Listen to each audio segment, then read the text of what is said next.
President Ferdinand Marcos Jr. said the government will be stricter in enforcing visa rules. Dati hindi natin masyadong tinitignan, nakita natin maraming nagiging problema dahil dyan nakakakuha sila ng mga peke na dokumento. So titiyakin natin na hindi na mangyayari yun. Walang special na rules para sa kahit na kanino. Pantay-pantay lang lahat.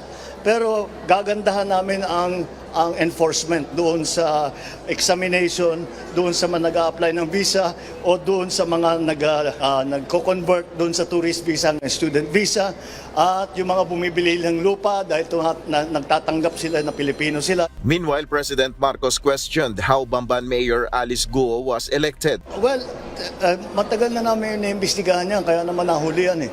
Nakinig-question ngayon natin yan kung talagang totoo itong mga ito. Kilala ko lahat ng mga tiga-Tarlac na politiko eh. Walang may kilala sa kanya.